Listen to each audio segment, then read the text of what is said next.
Good morning. Usually I have to do that twice, but never with a Phi Beta Kappa crowd. Can I just say the obvious? It is so great to be here in person this year.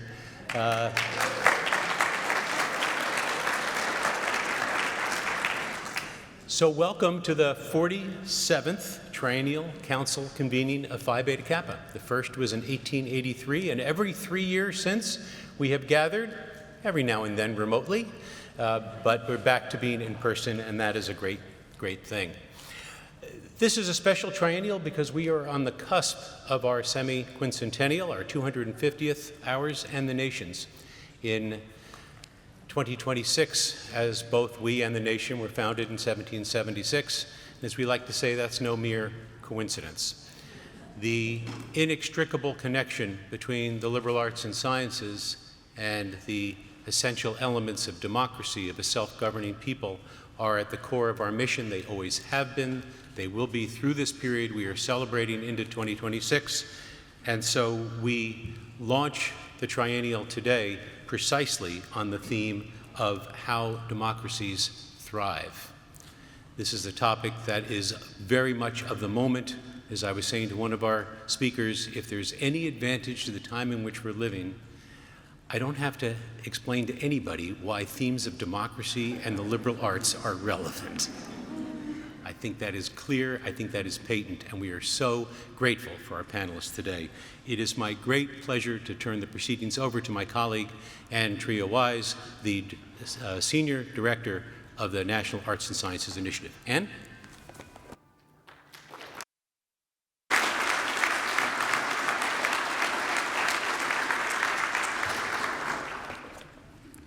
Thank you, Fred. The next 3 years present pivotal opportunities and challenges for arts and sciences champions, both on campuses and in communities. Phi Beta Kappa formed with the idea that our new nation required cultural institutions rooted in friendship, morality, and literature as a grounding force in turbulent times. As Fred said, democracy is a topic on many minds again as concerns grow for its fragility around the globe. Fortunately, we can draw both inspiration and concrete suggestions from Phi Beta Kappa members right here in Maryland who are shaping resilient civic communities. Our upcoming anniversary milestone presents an opportunity to delve deeper into the society's story, reflect on its impact and values in fostering a vibrant democracy and culture, and reimagine our membership experience to better reflect its diverse membership network and expand future understanding of arts and sciences education. I am delighted to introduce our moderator for How Democracies Thrive, liberal arts and sciences on campuses and in communities. Elizabeth Ralph is the editor of Politico magazine and a managing editor at Politico. Integral to the publication's growth since she helped found the magazine in 2013, Ms. Ralph has edited some of the magazine's most significant and high-impact journalism. She has also led the magazine's history department and Politico's women role. Ms. Ralph began her career at Foreign Policy magazine after earning her degree in history with Phi Beta Kappa distinction at Yale University. She has spoken eloquently about how a well-rounded arts and sciences education instilled a curiosity for learning that has served her well in career and life, exemplified by her once retracing Hannibal's famed route from Italy to Spain. So please join me in welcoming Elizabeth Ralph.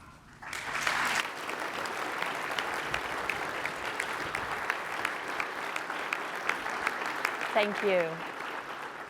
Thank you so much, Anne. Welcome, everybody. It's so nice to be here with all of you in Baltimore today. Welcome to our panelists.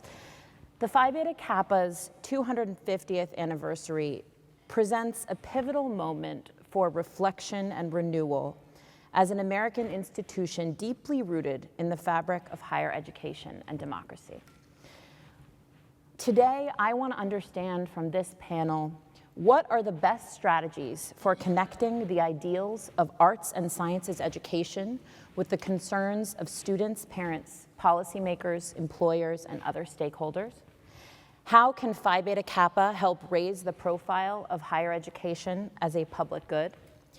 How should the arts and sciences evolve and grow to meet a crucial civic moment as the nation confronts political violence, pervasive divisions, and declining institutional trust? Our panel will help explore some of these questions. Without further ado, let me introduce our panelists. Dr. Valerie Shears Ashby is president of the University of Maryland, Baltimore County, where she also holds an appointment in the Department of Chemistry and Biochemistry. Previously, she served as Dean of Duke University's Trinity College of Arts and Sciences, leading a 700-person faculty in rethinking what it means to deliver a world-class liberal arts education at a research institution while navigating a pandemic. At the University of North Carolina, Chapel Hill, President Shears Ashby chaired the chemistry department, served on UNC's Arts and Sciences Foundation Board of Directors and Research Advisory Council, and chaired the College of Arts and Sciences Faculty Diversity Task Force.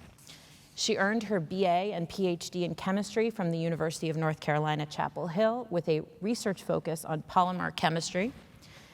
President Shears Ashby is also a new member of Phi Beta Kappa, inducted at UMBC this spring for her extraordinary contributions to arts and sciences education.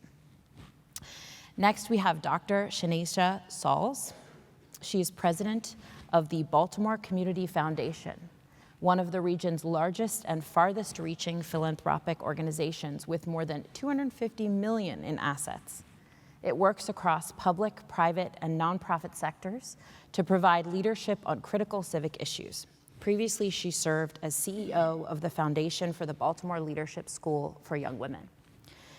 Dr. Sauls graduated with Phi Beta Kappa distinction at the University of Maryland, College Park, with a dual degree in government and English language and literature.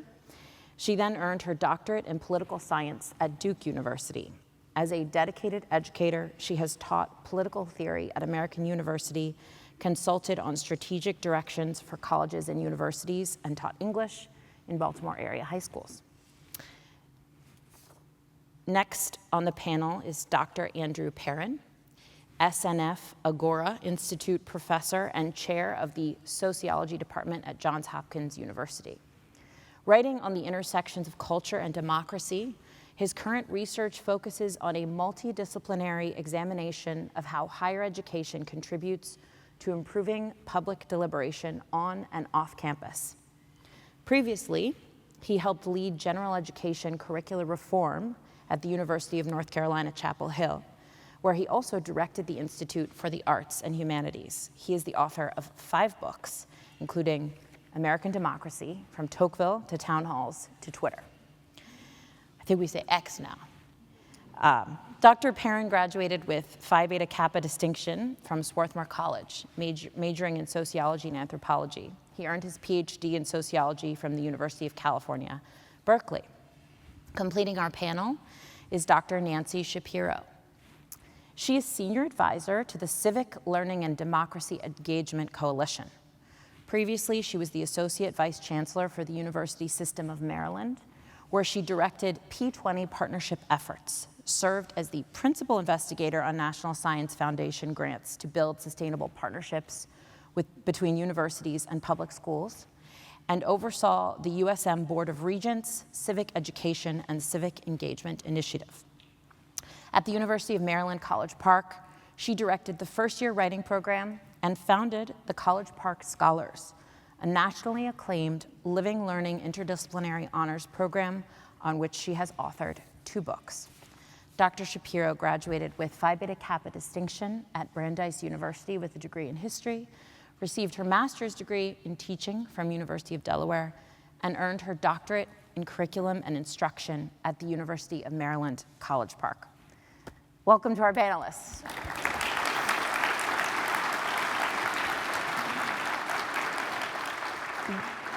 Before we begin, one general housekeeping note for the audience. Given our full agenda, the panel will not be able to take audience questions, but I encourage you to use the conference app to add to the conversation, share resources, and exchange ideas with your fellow attendees. All right, off we go. President Shears Ashby, Writing in Maryland Matters, a member of the UMBC faculty noted last month, if we are to build a thriving democratic society, it is especially important for young people to discover that in addition to voting and speaking out, they can work across different perspectives and roles to make meaningful change in their communities. You are leader of a chapter institution that has redefined inclusive excellence through innovating teaching, research across disciplines, and civic engagement. Can you talk about one or two concrete strategies that have helped your campus successfully build the democratic skill of working across differences? Sure. So thank you so much for the question and for the opportunity to be here today. In true academic form, I'm kind of sort of not going to answer your question. But I am, I promise. So instead of talking about specific actions that we have taken, let me first say that what a privilege to be at an institution where our students and faculty and staff are so engaged on issues of democracy. And the two people who were in that article, Musa Jaffrey was president of SGA, just graduated, our Student Government Association, and David Hoffman, who is the director of our Center for Democracy and Civic Life. The values that are a part of what happens in that Center for Democracy of Civic Life, that's really what I want to focus on. So that's the start of a skill set. Right? The question is, when you have a set of values, how do you consistently act on them? And so I wrote them down because I thought they were so brilliantly created. They're not words that people haven't heard before, but they're also words that are specific to what our students have decided and our faculty. So these are the values for our Center for Living, Civic Learning, and Democracy Engagement, Theory of Change. This is what it is. Dignity, right? And talking to students about what it means to respect the intrinsic moral, and I'm reading their words, equality of all people, right? Humanity, embracing the environment, the interactions that are generative and organic, and reject objectification and marginalization of people based on aspects of their identity, right? Decency, they've decided, right? Acting with humility and graciousness. I won't tell you all of them, but it's honesty and curiosity and imagination and wisdom and courage. And these are the values that they are instilling in our students so that when they are discussing issues that are challenging or across difference, this is the place from which they begin. And our hope is that they will take these values in and practice them throughout their college education so that when the issues are challenging, as they are at the moment, this is the baseline for which we will begin the discussion. And I just want to add, one of the values here is courage, right? And it talks about having the fortitude to act with integrity even when there is a cost. Like, these are the values. And so it's not really the actions that the students are taking, it's the values that we're hoping that we're instilling in them, and that will then dictate how they act, especially when the conversations are challenging and hard. So it's building a foundation. It is building that foundation. Thank you. Yeah. President Sauls, you are an academic and educator at heart, but now provide leadership on Baltimore's critical civic issues, bridging public, private, and nonprofit sectors. Do you have suggestions for us in the room how Phi Beta Kappa's network in this time of anniversary preparation can more effectively share with other civic partners and wider audiences the value of arts and sciences education as essential to shaping vibrant communities? Thank you for having me, and welcome to Baltimore. I will say, selfishly, you could not have identified a better city for its history, its culture, its scientific and intellectual advancements, its food scene. So I hope that you get to enjoy it. I'll also, start with a story, because I think as academics, before we get to the point, we like to start with a story. And I'll start with a simple one. This morning I was thinking, oh dear, I received an email months ago about this conference, and I accepted it. And there's so much going on, I shouldn't have accepted it. And then I remembered, that when I was in college, one of the things that I absolutely wanted before I graduated was my Phi Beta Kappa key. And I knew that that girl would be very upset with herself decades later if she forfeited the opportunity to speak before this body. So thank you so much. And on behalf of that young woman who really wanted her Phi Beta Kappa distinction, I appreciate the opportunity to speak today. So, so one of the things that I'll share about kind of the notion of the civic leadership role that BCF has, and I have the privilege of serving in as president and CEO, is that it's important to recognize that our backgrounds as historians, sociologists, political scientists, chemists, biologists, anthropologists, et cetera, is ultimately a question of how do humans live. Most of us in our day-to-day lives on the stage, we take a significant amount of our professional portfolios are focused on what I say the big questions. The big questions are, how do you educate students well? How do you eradicate poverty? The causes and solutions around hunger. But the arts and the sciences teach us about what I call the enduring questions. And an enduring question, I'm a political theorist by training, is what does it mean to live the good life? And how do human beings live together? And how is it that the greatness that makes us humans allows us to create monuments in great societies, and those same attributes can also destroy those monuments, those great societies, and one another? And the trick becomes, when we live together as human beings, how do we create communities that protect creativity, independence, those things that I still think are important, things like liberty and equality, for as long as possible. And I would say that it is the arts and sciences and the training in the arts and sciences that makes people like me, I think, effective, insofar as I am effective in the roles that I have. So for example, what do I mean? I have no formal training in philanthropy. That is my field. And frankly, I didn't know that philanthropy was a field. But our approach at BCF is not necessarily about giving money to others as a charitable act. The act is really about how do we make sure that we're investing in communities and making sure that those communities are safe, those communities are green, those communities are vibrant, and those communities are places where people want to live today and for future generations. So really that is the question of that is the enduring civic question that we seek to answer. And so what I would say, whether you are a chemist or you are a political scientist, which I am, I think that our ability to apply the rigors of methodology, that enduring thing called curiosity, and recognizing that we can't take ourselves too seriously. And while academics don't tend to love man, we love learning, but to know that the mandate that we have for ourselves are to how do we address these enduring questions. And we have to take that higher learning and figure out how do we apply it in small ways. And it's okay to start small so that we can make our communities a better place. And there are all kinds of ways that we can do it. And what I do often is when I find myself in moments of feeling ineffective or like I'm on a hamster wheel, I actually return to the texts that I read when I was younger. So I read Plato's Republic. When I feel like, I'm really failing as a leader. I'm not communicating effectively, and they're going to kill me.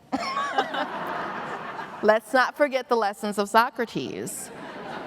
I read Plato's Republic because it reminds us that all of us, no matter how we navigate the world, right, through wisdom, through courage and honor, or through senses, we all are creating a community together, and we all have the ability to experience the good life in a community, and that's the role that a community foundation plays in partnering, whether we're partnering with the governor's office on the Key Bridge, we're working with the school system on issues of early learning. It's trying to figure out what is our place in all of this, what are our contributions, rightly understood in all of this, and how we just figure out how to work together over the long term. Fascinating. I'm impressed. I am. Did I read Plato's Republic? Yes, yes. That's great. Everyone should read it. I actually, we have a book club. Sorry. We have a book club. And we're reading something, it's all about culture, and it's very good. And I said, well, I can teach Plato's Republic. And as you can imagine, my staff said, absolutely not. Dr. Shapiro, I want to throw it to you. You are currently a senior advisor to the Civic Learning and Democracy Engagement Coalition. Are there particular resources that you could suggest for liberal arts and sciences faculty and alumni association leaders who want to elevate the importance of educating for democracy. And that applies to future student coursework and 250th anniversary planning. So, yes, thank you very much for thank you for the question. Thank you for the invitation to be here. I said to Anne when I arrived, she welcomed me, and I said, it's so great to continue to feel relevant after you've retired. So I want to sort of recommend it, okay? I also, before I answer the question, like any academic, I want to remark on Valerie's comments about the values at UMBC. I was the Associate Vice Chancellor at the University System of Maryland, and over the years, we created some very important structures within the system. And one of them, the first one that we did, was a Student Civic Leaders Committee. And Musa Jaffrey was one of our first chairs of that. And then we created a faculty council for civic learning and community engagement. And David Hoffman is on that committee. So I just want you to know that one of the things that I tried to do when I was at USM was institutionalize the work that the faculty and the students are already doing on the campus and lift it up so that the system, the broad system and the state is sort of more aware that this is a mission, this is mission-driven work. So now let me talk to you a little bit about CLDE. Civic Learning and Democracy Engagement is a coalition that was formed in 2021. A number of policy, education policy groups came together, AAC&U, Campus Compact, the SHIO State Higher Education Officers, Complete College America, some of you know Complete College America, and College Promise. Those groups came together and recognized that this is a moment in time when the entire higher ed community is seeking resources, literally seeking the resources to infuse into the curriculum. And the only way that's going to happen is if we draw on the examples that are already out there, because many of you and many of our institutions have already developed ways that we can expose students to the kinds of learning pathways that they need.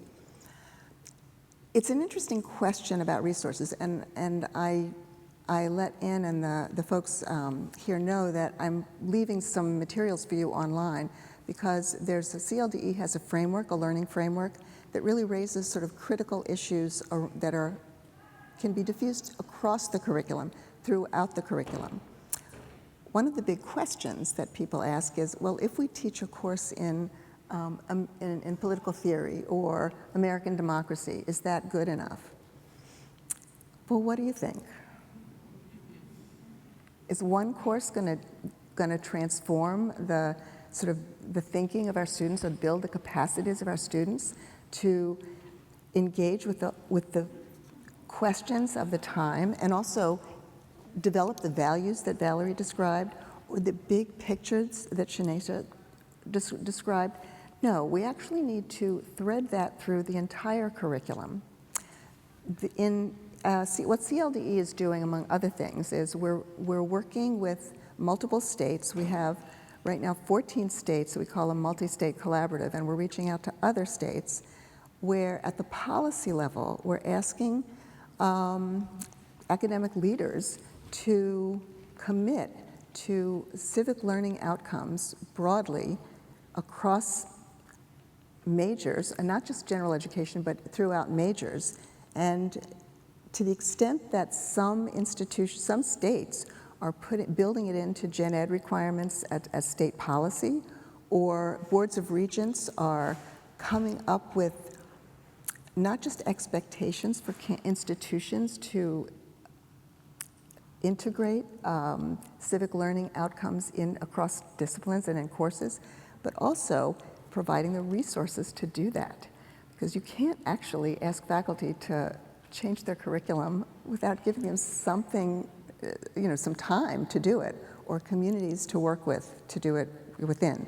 So 14 states, Maryland is one, has actually been doing this kind of investment in faculty development, professional dialogue across differences, working through controversial issues so that faculty feel better prepared to create those contexts for students, to engage different perspectives and different opinions. So I'm going to basically, I have a lot more to talk about in terms of resources, but there's two sort of sets of resources I will direct you to. One is the CLDE website, which has the framework, and the other is AAC&U just recently developed. I don't know if you were aware that the Institute for Higher Education and IHDE, Institution for Higher Education and Democracy in Education, Dr. Democracy Engagement, just became part of AAC&U, and they have a big website with wonderful resources about how to start open-ended conversations in your classes, whatever the classes are, talking about democracy and applying the disciplinary perspectives to the questions about democracy. I'll stop there, but we can talk more. Thank you. Sure. Dr. Parent, you are a cultural and political sociologist working on a multi-method examination of the ways higher education contributes to improving civic engagement and public deliberation. What do people really need to know, do, and be to participate actively in a democracy? And what do you see as the role or impact of arts and sciences education on building these practices on and off campus? Terrific. First, I will also just add my thank you for being here. This is a really exciting conversation. I was already taking notes on what each of y'all said and want to make some more connections with you. So thank you.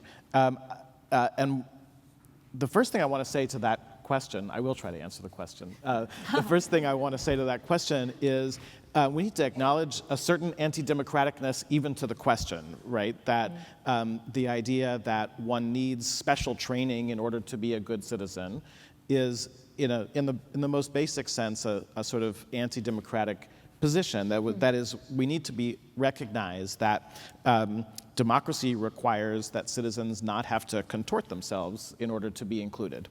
And so part of the problematic is understanding, we know empirically that the experience of college makes people what we would sort of generically think of as better citizens. They think about their communities more, they're more tolerant of differing opinions, they're more likely to vote and vote in smaller elections. But we also need to keep in mind that the levels of inequality that we're building can be really anti-democratic in important ways. I have the good fortune not to be a political scientist, and so I think of democracy in a sociological way, which is to say roughly that I think of it not so much about things like voting or legislation or courts and things like that, and more in terms of sociologically the set of practices that we use to share a polity with people who are different from us. And so each of the elections and courts and so on, those are practices in the sociological sense. They're patterns of human behavior that we repeat and that we institutionalize. But the most important piece of this is the goal of sharing a polity, that is a political community, with people who are different. And that difference needs to be recognized and honored, not only sometimes, but always, because it's uncomfortable and difficult, right? That sharing a polity with people who are the same as us isn't particularly difficult. The only reason democracy is of interest is because it's about sharing a polity with people who really are different in important ways. So what do people need to know, be, and do? I think better citizenship tends to come from generous listening, from frankly speaking, and notice I didn't say civilly or politely speaking, but frankly speaking, and from commitments to things that really matter, to core values that are potentially conflictual. And I think a really good liberal arts education bolsters all of these. through cultivating an intellectual habit of mind, but perhaps more important, a spirit of intellectual humility, which I think Shanisha mentioned as well. I think this is, interestingly enough, a core element both of the scientific habitus and of the democratic habitus, the idea that one might be wrong and to try to explore that possibility. And above all, I think one of the things that we try and should give to our students that makes them better citizens is a really sophisticated understanding of evidence, where it comes from, what it does, what it doesn't do, and the ways that it does and doesn't exhaust argument. So those are the positives. But I have to say, I think we can do a lot better, mostly by really leaning into those goals in an intentionally developing curricula, as well as co-curricular and extracurricular experiences that really foster those kinds of experiences, habits, styles of mind. That was just I was furiously writing down here about building it into the curriculum and recognizing I'm still not sure we know what the it is when we're building it into the curriculum. But one of the major motivating factors in the UNC curriculum that I led the development of, the Ideas in Action curriculum, is actually the idea that these skills and capacities thread their way through the curricular experience. They're not simply inoculations. They're not sort of one-off experiences, and they're not unique to civic or democratic education. So when we teach, say, a course in American democracy or a course in political theory, we tell students that that material is over here and the rest of the material that they're working is over here. Yeah. But in fact, there's good evidence to suggest that being really good at engaging with evidence, at asking really good questions, making good judgments and communicating them and acting upon them, these are capacities that are portable across being really good employees or entrepreneurs, being intellectually curious, and being good citizens and members of communities and families. So that's, we finished the development and got the Ideas in Action approved in the spring of 2019. And we started implementation process, and then COVID happened. And so here's hoping that that the implementation is able to go well. And here at Hopkins, we have a required democracy day as part of orientation, and we're developing a required democracy educational pathway. Again, because I think there's a strong commitment at Hopkins as well to the idea that we work with students to use their intellectual capacities toward good democratic citizenship. Thank you. You mentioned the pandemic, and a lot of what we're talking about, building this respect for democracy and these skills require community and being together. And there is now evidence of sort of an epidemic of loneliness in many communities. The pandemic added to that, frayed social ties. It frayed these skills that we're talking about that bind people together in a thriving democracy, particular for young people, for people who are really at that age of growth and learning. Dr. Sauls, do you have any specific suggestions for the people in this room about effective best practices to overcome some of these challenges with loneliness, whether it's, intergenerational mentoring, other sort of community leadership opportunities that can help combat this? Yeah, I'm afraid that I don't know this, so let me just have a reality check. The alumni associations are geographically based? Yeah, yes. Yes, geographically based, okay. I do believe in starting local and starting small, and I think that at a time where we have Zoom and Teams, and these things allow us to be 2 and 3 places at once, we feel like sometimes we actually have less time and less energy. But these are tools, and these tools used thoughtfully actually can connect us in really great ways. So I would recommend that those local councils and chapters find ways to connect regularly over topics of interest. And they could be highbrow topics, but they could also be lowbrow topics, right? So you could study, Burgundy wine, but you could also do a cider tasting, because I hear millennials really like that kind of thing. And it's also an opportunity, go to a microbrewery and discuss, something in pop culture and then something in 17th century art at the same time. But just kind of find interesting ways to bring your community together. Because I believe that the best connections are the connections that you have that are proximate. And we can use technology, and we can use kind of the places that define our various geographies to create communities, because that's really where the bridges are built. What's the point of teaching people to believe in the right things if they don't treat people well? Or if the person who lives down the hall in the dorm doesn't know how to have a conversation, frankly, honestly, thoughtfully, but also respectfully from somebody who's different than they are. And I think that starts with us. Diversity has meant a lot of things over the history of the world, and certainly the history of this country, which we can talk about at a different time. But we are different. We have different perspectives.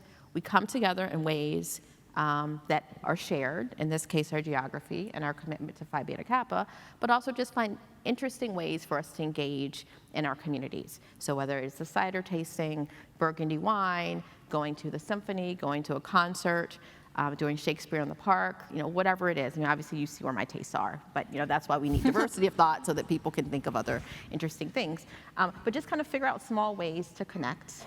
I think the intergenerational part is what's going to be key. We've talked a lot about the transfer of wealth in certain industries. We talk a lot about the next generation in politics, which we're kind of seeing some of that play out in the current election.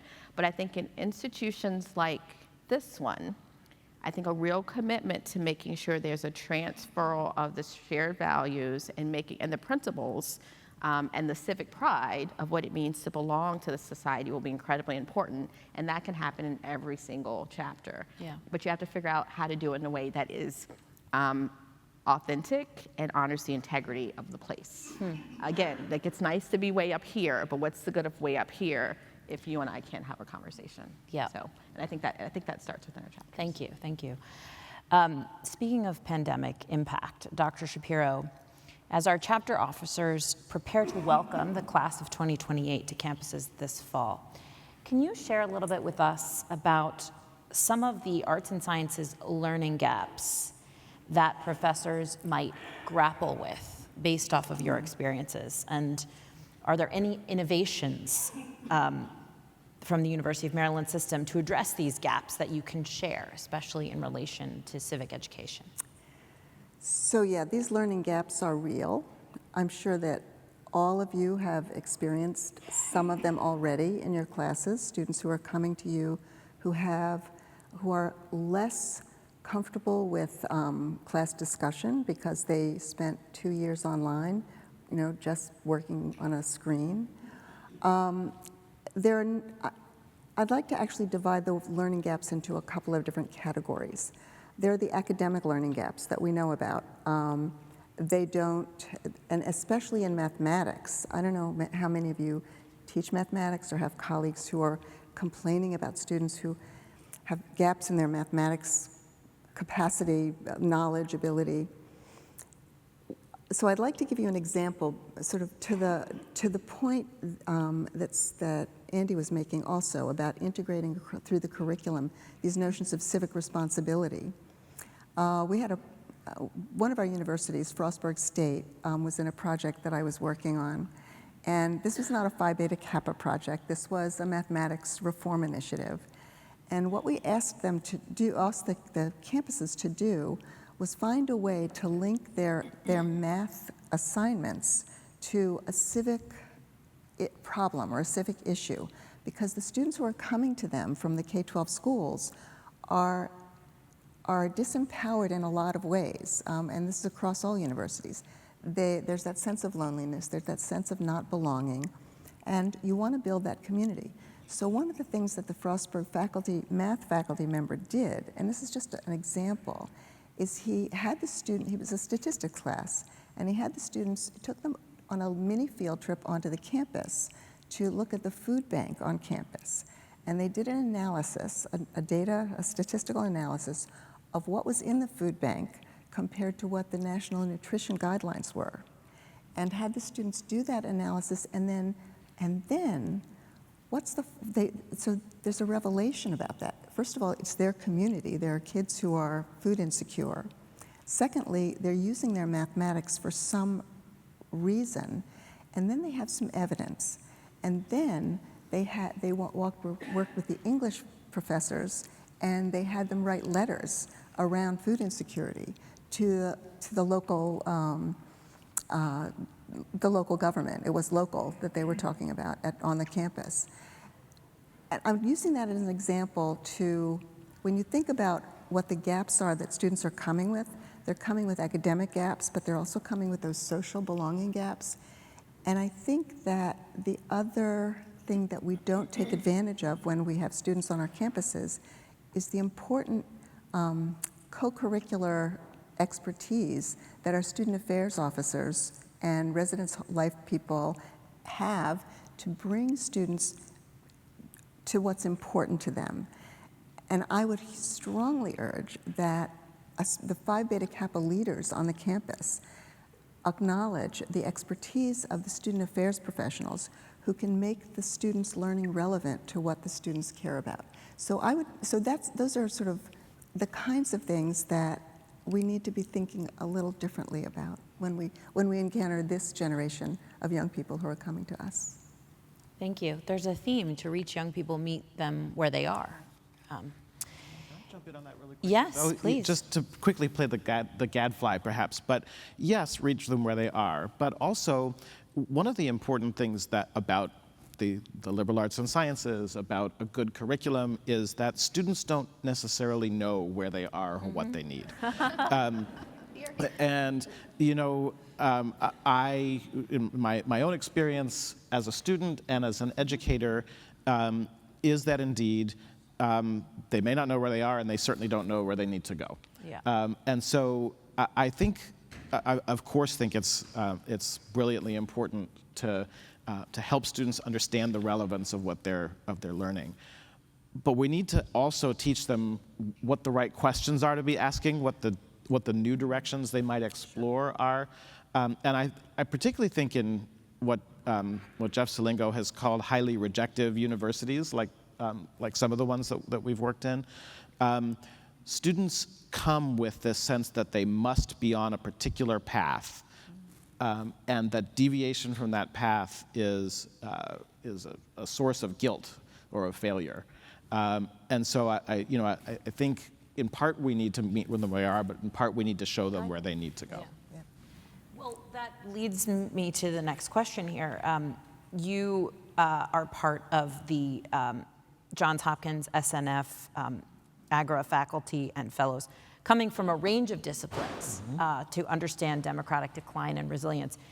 Can you talk a little bit about that work and share maybe one or two unexpected findings from that collaboration or your forthcoming multidisciplinary research project that might surprise our audience? Sure. Thank you for saying Agora. Most people say Agora. My friends in classics always get upset, so I'm trying really hard to say the SNF Agora Institute. It's a truly extraordinary place, and I'm really privileged to be part of it. And we get to spend a time both with a really interdisciplinary set of scholars, as well as with visiting practitioners from around the world who work on questions of democracy. And in fact, our visiting fellows this fall are part of two programs. One of the programs is on the contributions of higher education in particular to democracy. So I'm really excited about that collaboration. And then the project that you're mentioning, I'm working on a book on the ways that all of us fail in public argumentation with a colleague who's a rhetorician, Chris Lundberg, back at UNC Chapel Hill. So a couple of surprising things that come out of this. Partially, I do think we spend too much time and energy on a couple of things. Voting is one. and civility is another. That's not that either of these things is bad, but they both occupy too much space in our imagination about what we ought to be doing. And not enough on conflict, on communicating well across difference, listening well, and most importantly then on arguing well. But maybe I'll throw out my maybe most surprising idea that's come out of these conversations, which is we spend way too much time worrying about misinformation and fake news and false beliefs. Again, not that this is not a problem. They exist. But they mostly seem to follow, not lead, political and social identities. That is, people mostly adopt bad facts because they already have political identities that make these convenient and attractive to them. And so when we try to debunk and even pre-bunk false beliefs, it usually doesn't work. Yeah. We usually end up making people dig in their heels. And yet we're constantly spending all our time trying to figure out how to fix false beliefs. Partisans of both sides, all sides, people interested in civic discourse, keep looking for what Chris Lumberg and I have coined the super fact, which is this one perfect, undeniable piece of indisputable information that's going to demonstrate not only that the opponent is wrong, but actually that the opponent is morally bad as well. But of course, super facts don't exist. But more importantly, people spend enormous amounts of invaluable time and energy and attention on that fruitless search for that one piece of information that's going to make you indisputably the victor. And that prevents them from making good arguments that are based on evidence, certainly, but that participate in a public back and forth, that take seriously their opponents' ideas and viewpoints, and address them carefully and in good faith. So perhaps you asked a surprising finding. I think we spend too much time worrying about super facts and information. Interesting. President Shears Ashby, you are a scientist by training, and I'm curious if you can tell us about any recent examples of how your campus engages scientists in particular in questions about democracy.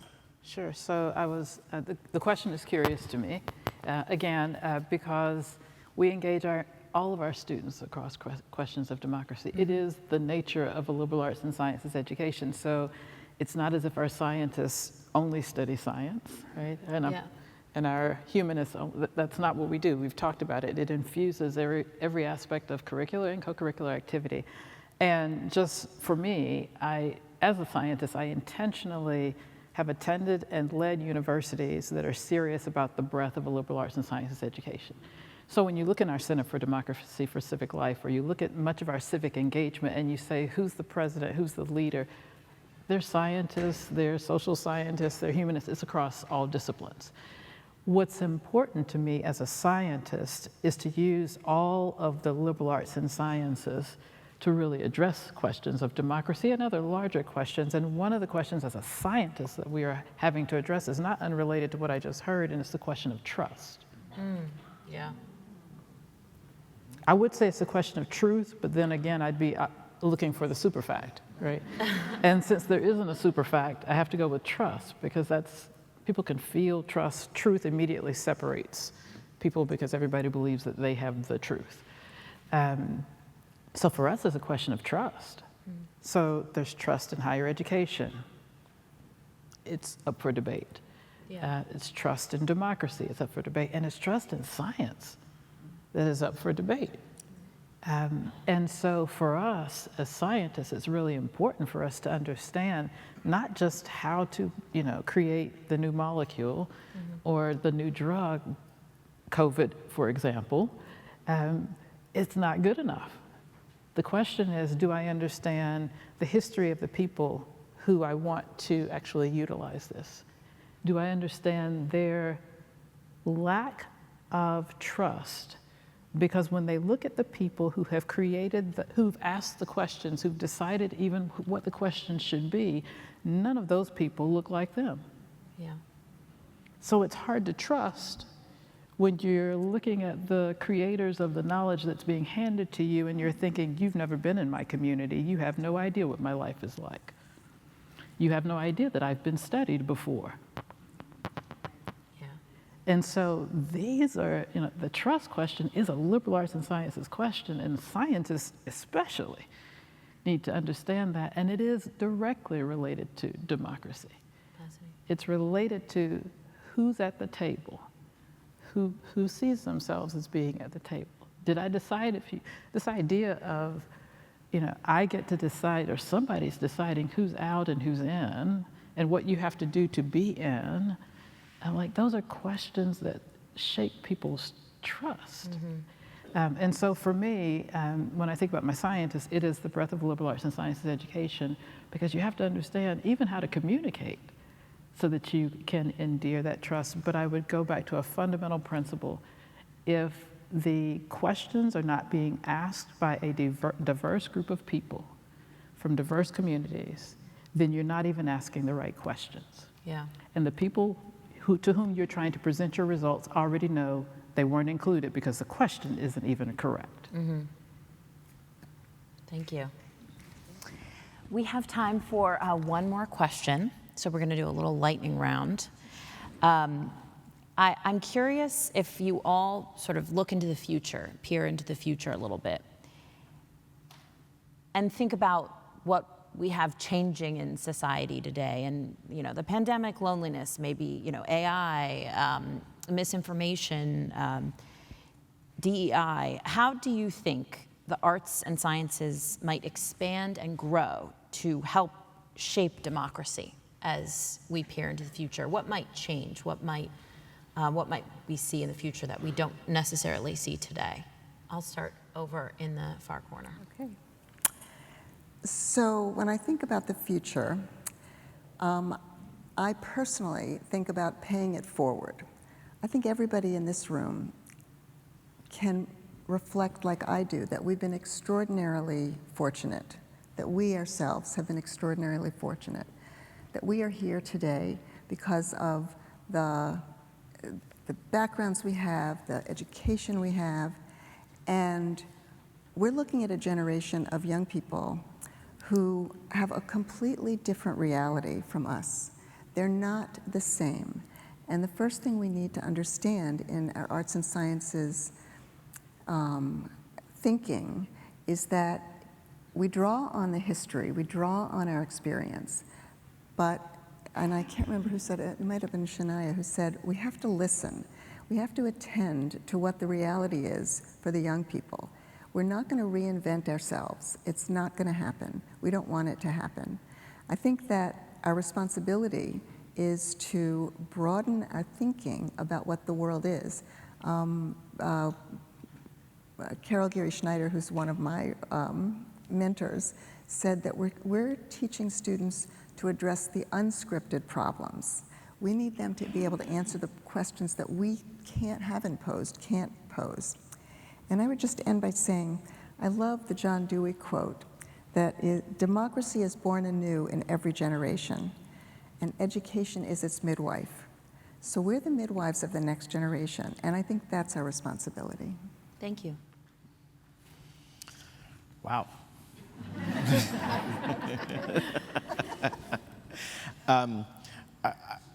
I've been thinking in a somewhat shorter term, I have to say. I feel like we witnessed a pretty stunning failure of higher education this spring with I would say last fall and spring with October 7th and the ensuing war and the fact that virtually no, forgive me if I'm missing someone, but virtually no major university brought all the opposing sides into a room, brought some expertise into it, let it go as long as it could, and had people actually communicate deeply held concerns and beliefs that they really cared about in the context of a good conversation across difference. I think that's what we should have done on October 9th. And I think it's what we should have been doing all spring. Now, do I know that if we had done that, we wouldn't have had the encampments and the ugliness? I don't know that. But at least we would have understood why one another thought what they thought, which to me that's the goal of a good conversation across difference. Why do my opponents not think what they think? I was just on a call for the AACU thing yesterday or the day before, and the opening question was, how are you feeling about this fall semester? And most people said things like anxious or worried or scared or trepidatious or things like that. I'm excited because I actually think we may have an opportunity to have a do-over and try and do a better job of this. But I think we need to actually show our students that thinking well with evidence, listening well to really different opinions, and when I say that, I mean not just like a little bit different, but uncomfortably different opinions, and engaging them in good faith so that it's not about calling them names from a distance, but actually listening to those arguments and figuring out why we disagree with them. Like, that's got to be the bread and butter of what we're doing in the coming years, and hopefully we'll start it later this month as our students come back. Thank you. Dr. Sauls? Yeah, thank you for bringing up that point. I would say I believe Dartmouth.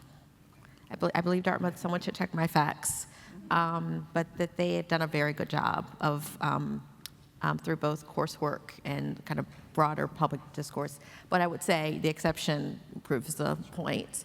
And I think you're absolutely right. I think that our inability to really engage in stark differences in a place like the United States and on college campuses is actually quite disturbing.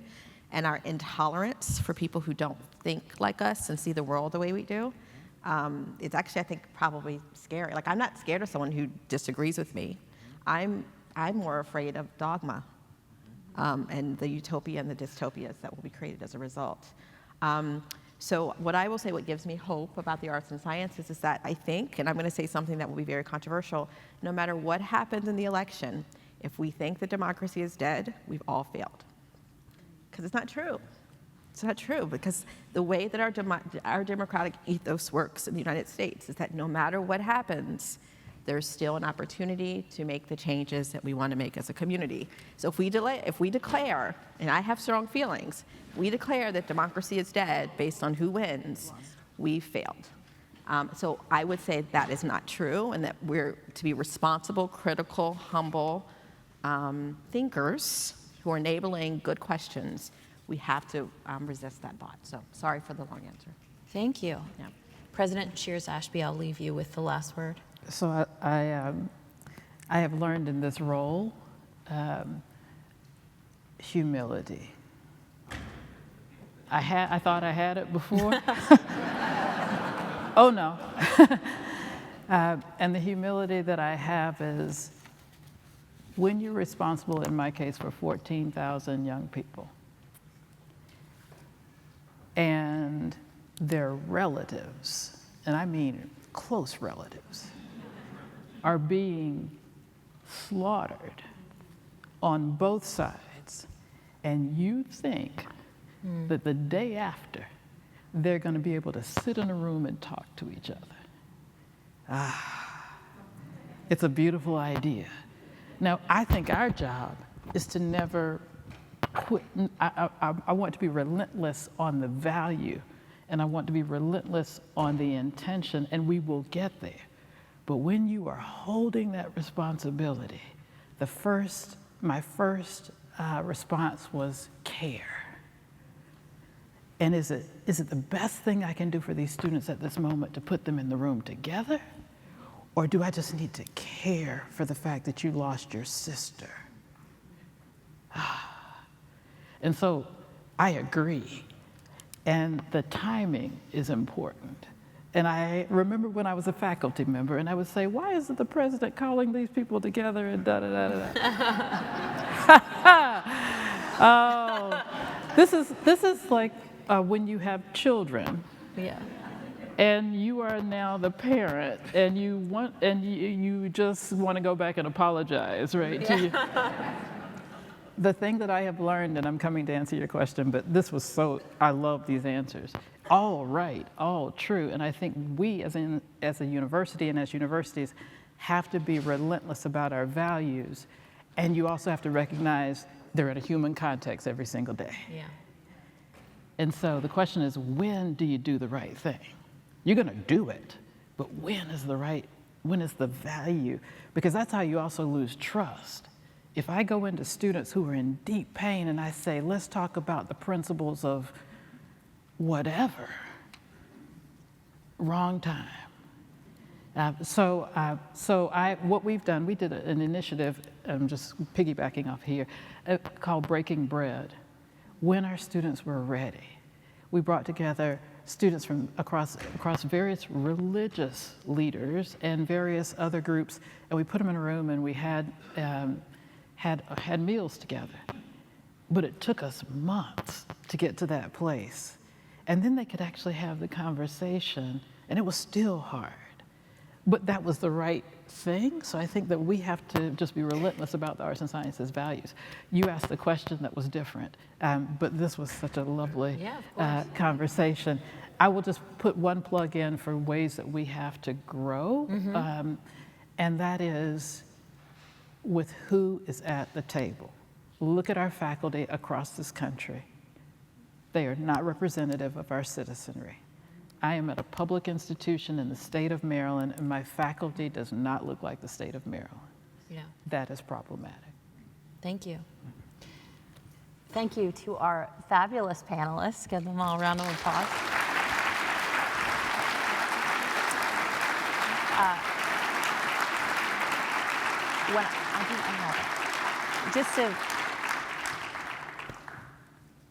So also, I'd love to thank our able guide, Elizabeth Ralph.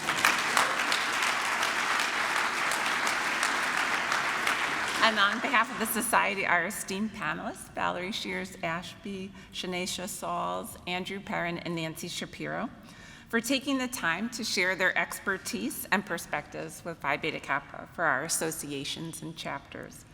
The end of this conversation is really just the start of the impact of your words for our delegates as the Society seeks to build a strong foundation for our 250th anniversary together here in Baltimore this week. Thank you so much for your profound reflections. It was a pleasure.